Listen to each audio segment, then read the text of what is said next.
여러분, 혹시 이런 생각 해보신 적 있으신가요? 주식시장의 전광판은 연일 눈부신 상승세를 보이며 코스피 3천, 4천, 심지어 5천 시대라는 희망적인 이야기가 들려오는데 왜 유독 제 지갑은 점점 얇아지고 우리 동네 골목 상권에서는 한숨소리가 끊이지 않는 것일까요?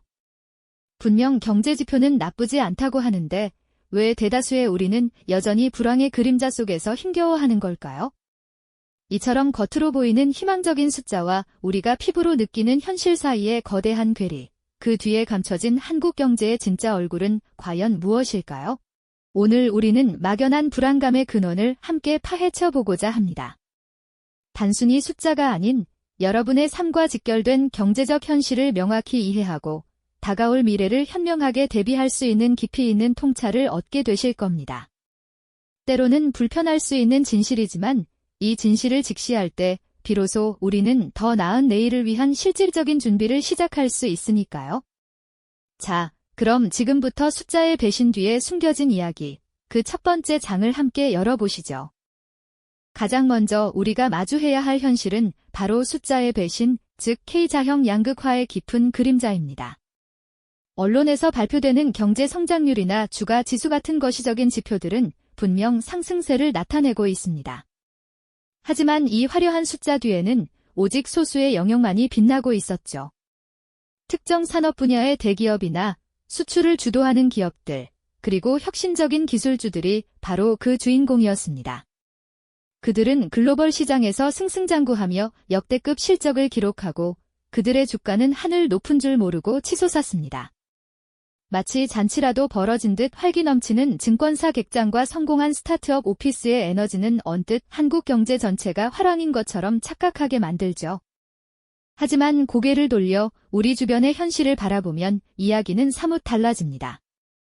대기업의 화랑과는 대조적으로 내수시장은 좀처럼 살아날 기미를 보이지 않고 있습니다. 골목마다 자리 잡았던 정겨운 중소기업들은 새로운 활로를 찾지 못해 하나둘 문을 닫고 폐업을 알리는 쓸쓸한 사무실이 늘어나고 있죠. 자영업자들은 불어나는 인건비와 임대료, 그리고 좀처럼 회복되지 않는 소비 심리 속에서 매일같이 한숨을 쉬며 위태로운 줄타기를 하고 있습니다.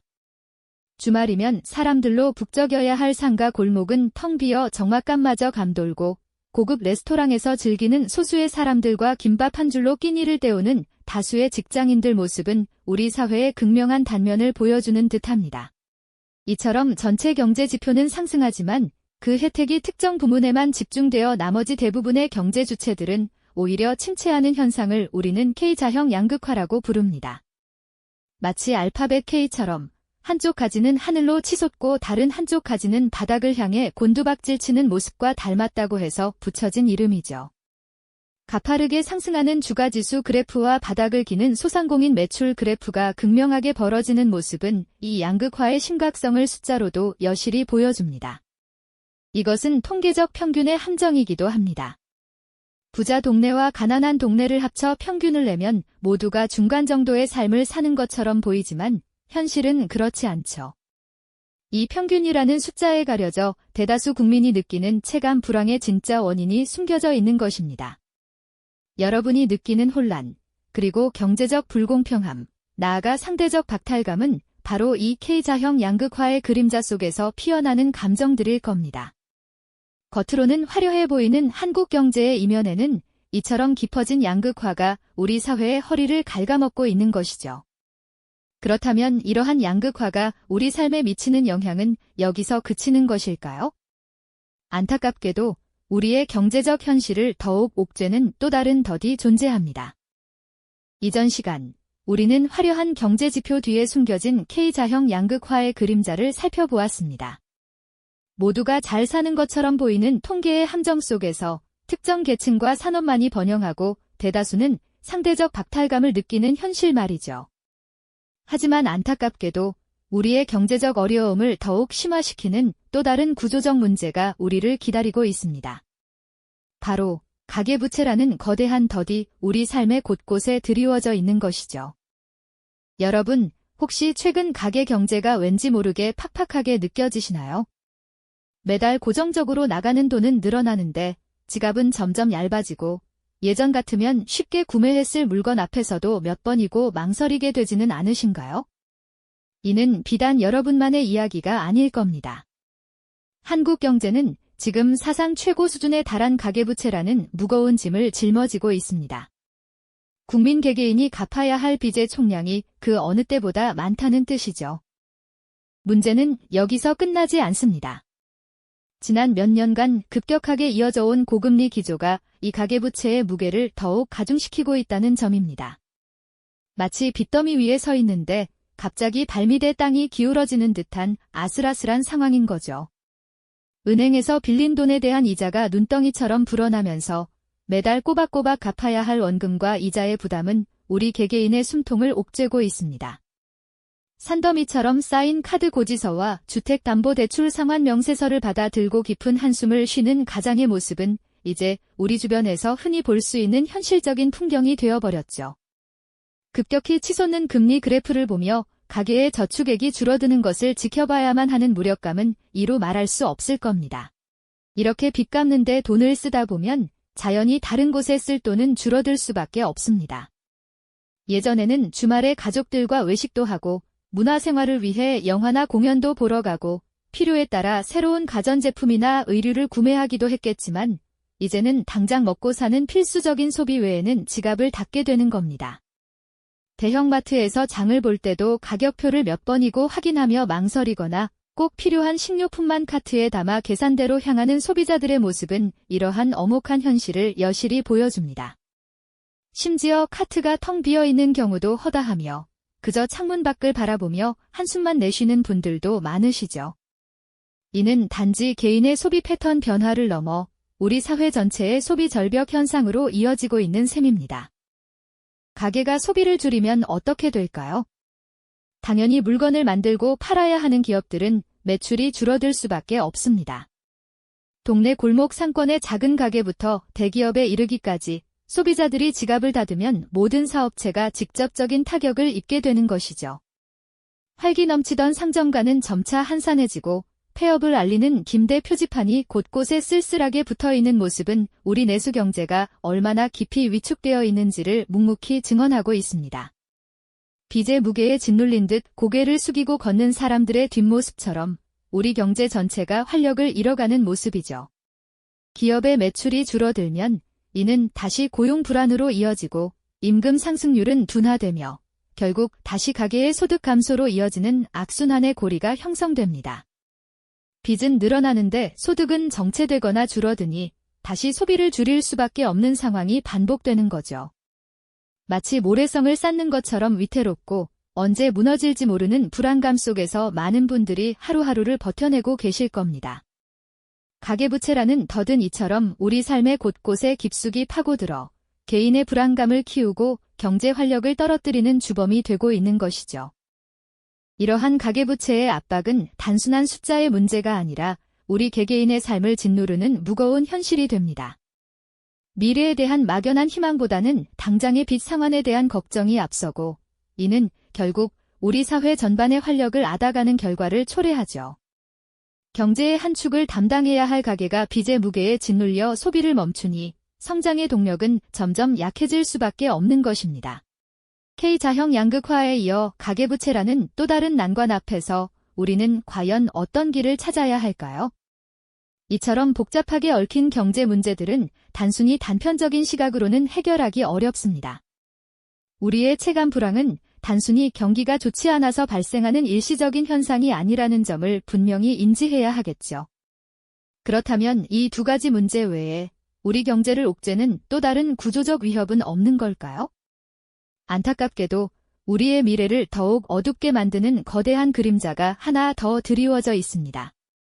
네, 안타깝게도 우리의 미래를 더욱 어둡게 만드는 거대한 그림자가 하나 더 드리워져 있습니다. 바로 징구절벽이라는 피할 수 없는 현실이 우리 경제의 잠재력을 서서히 갉아먹고 있다는 점이죠.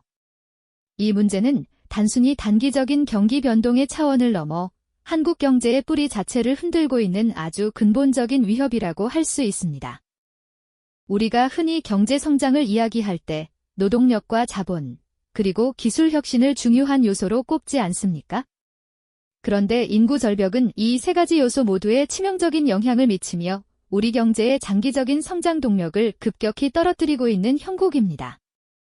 가장 먼저 눈에 띄는 변화는 바로 생산 가능 인구의 감소입니다.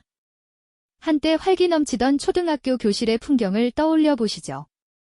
왁자지껄한 아이들의 웃음소리로 가득했던 복도는 이제 점차 조용해지고 텅 빈 책상들이 늘어나는 모습을 어렵지 않게 찾아볼 수 있습니다. 이 아이들이 자라서 경제활동의 주역이 되어야 하는데 그 수가 현저히 줄어들고 있다는 건 미래의 노동력이 줄어든다는 의미와 직결됩니다. 생산 가능 인구가 줄어들면 사회 전체의 활력이 떨어지는 것은 물론 경제를 이끌어갈 젊은 인재들의 수 자체가 부족해지면서 혁신의 동력마저 약화될 수 있습니다. 새로운 아이디어를 내고 위험을 감수하며 도전하는 젊은 에너지가 줄어든다면 우리 경제를 한 단계 더 도약시킬 혁신적인 기술 개발이나 새로운 산업의 등장은 더욱 어려워질 수밖에 없겠죠. 마치 고요한 연구실에서 번뜩이는 아이디어가 고갈된 듯한 침체된 분위기가 우리 사회 전반에 들이올 수도 있다는 생각에 우려가 커집니다. 또한 내수 시장의 축소는 인구 절벽이 가져오는 또 다른 심각한 문제입니다. 사람들이 줄어들면 당연히 물건을 사고 서비스를 이용하는 소비자의 수도 줄어들게 됩니다. 소비가 위축되면 기업들은 새로운 투자를 망설이게 되고 이는 다시 일자리 감소로 이어져 경제 전반에 악순환을 초래할 수 있습니다. 활기 넘치던 도심의 거리가 젊은 세대의 부재로 인해 점점 활력을 잃어가고 문 닫는 상점들이 늘어나는 풍경은 단순히 경기가 좋지 않아서가 아니라 근본적인 인구 구조 변화가 가져오는 장기적인 그림자일 수 있다는 점을 우리는 주목해야 합니다. 고령화가 급속도로 진행되면서 사회를 지탱해야 할 젊은 세대의 부담은 점점 더 가중되고 있습니다. 농촌이나 일부 산업 현장에서는 이미 고령의 어르신들이 힘겹게 노동을 이어가는 모습을 쉽게 볼 수 있습니다. 이분들이 은퇴하면 그 자리를 누가 채울 수 있을까요? 젊은 인력의 부족은 생산성 저하로 이어지고 이는 결국 국가 전체의 잠재 성장률을 끌어내리는 요인이 됩니다. 우리 사회의 인구 피라미드가 과거의 안정적인 형태에서 급격히 역삼각형으로 변해가는 그래프를 볼 때마다 미래에 대한 막연한 불안감이 더욱 구체적인 현실로 다가오는 것을 느끼게 됩니다. 이러한 인구 절벽 문제는 단순히 숫자의 문제가 아니라 우리 사회의 활력과 혁신, 그리고 미래 세대의 삶의 질과 직결된 구조적인 위협입니다. 주식시장의 화려한 숫자 뒤에 숨겨진 K자형 양극화, 개인과 국가 경제를 옥죄는 가계부채의 덫, 그리고 보이지 않지만 가장 치명적인 인구 절벽이라는 이 세 가지 거대한 구조적 문제가 복합적으로 작용하면서 한국 경제는 단순한 경기 순환적 불황을 넘어선 체감 불황의 늪에 깊이 빠져들고 있는 것이죠. 이 모든 문제가 우리 각자의 지갑과 미래에 미치는 심각한 영향을 우리는 더 이상 외면할 수만은 없을 겁니다. 막연했던 불안감의 근원을 이제는 분명하게 직시하고 단기적인 처방이 아닌 근본적인 사회적, 경제적 체질 개선이 절실하다는 깨달음을 얻어야 할 때가 아닐까요? 우리가 마주한 이 경제적 현실은 단순히 숫자로만 설명될 수 없는 훨씬 복잡하고 심오한 의미를 담고 있습니다. 주식시장의 화려한 수치 뒤편에는 소수에게만 혜택이 집중되는 K자형 양극화의 깊은 그림자가 드리워져 있고요. 수많은 가계의 어깨를 짓누르는 감당하기 어려운 빚의 무게는 소비의 활력을 앗아가 내수 경제를 얼어붙게 만들고 있습니다. 여기에 더해 눈에는 잘 보이지 않지만 우리 사회의 미래 동력을 서서히 갉아먹는 인구 절벽이라는 거대한 위협이 복합적으로 작용하면서 한국 경제는 단순한 경기 순환의 침체를 넘어선 체감형 불황의 늪에 깊숙이 빠져들고 있는 것이죠. 통계적인 수치들이 때로는 희망적인 신호를 보내는 것처럼 보일지라도 우리 각자의 지갑이 느끼는 무게감, 골목 상권에서 들려오는 한숨소리, 그리고 아이들의 웃음소리가 점차 줄어드는 학교 풍경은 이 모든 문제가 결코 남의 이야기가 아님을 분명히 보여주고 있습니다. 이러한 구조적인 위기 앞에서 막연한 불안감에 갇혀 있거나 혹은 애써 현실을 외면하는 것은 더 이상 현명한 선택이 될 수 없을 겁니다. 오히려 문제의 핵심을 정확히 파악하고 우리 사회 전체와 개인의 삶에 미칠 장기적인 파급 효과를 깊이 통찰하는 것이야말로 지금 우리에게 가장 필요한 지혜로운 태도라고 할 수 있죠. 왜냐하면 오늘 우리가 마주한 이 엄중한 경제적 현실은 단지 경제학 교과서에나 나올 법한 딱딱한 이론이 아닙니다. 이것은 바로 우리 각자의 소중한 자산과 직결된 문제이며 더 나아가 우리 다음 세대가 살아갈 세상의 질과 행복을 결정짓는 중대한 사안이기 때문입니다. 만약 우리가 지금 당장의 작은 이익에만 매달리거나 일시적인 경기 부양책에만 의존한다면 오히려 더 깊고 해결하기 어려운 문제의 굴레에 갇힐 수도 있을 겁니다. 하지만 반대로 이 거대한 변화의 물결을 정확히 읽고 선제적으로 대응하며 우리 사회와 개인의 경제적 체질을 근본적으로 개선해 나간다면 어떨까요? 막연한 비관론에 사로잡혀 무기력하게 주저앉기보다는 문제의 본질을 깊이 있게 파악하고 현명하게 대처할 때 우리는 이 불확실성의 시대를 단순히 견뎌내는 것을 넘어 새로운 기회를 창출하는 전환점으로 삼을 수 있을 것입니다. 개인의 슬기로운 통찰과 더불어 우리 사회 전체의 지혜가 한데 모일 때 비로소 우리는 이 난관을 극복하고 더 나은 미래로 나아갈 수 있는 길을 찾을 수 있을 테고요. 그렇다면 이러한 복합적이고 구조적인 위기 속에서 우리 각자는 어떻게 소중한 자산을 현명하게 지켜내고 다가올 변화 속에서 새로운 기회를 포착하며 불확실한 미래를 슬기롭게 준비해 나갈 수 있을까요? 다음 시간에는 불황을 기회로 바꾸는 현명한 개인의 전략에 대해 좀 더 심도 깊은 이야기를 나누어 보도록 하겠습니다. 이 영상이 도움이 되셨다면 좋아요와 구독 부탁드립니다. 여러분의 응원이 제게 큰 힘이 됩니다. 다음 영상에서도 더 유용한 정보를 공유하겠습니다. 감사합니다.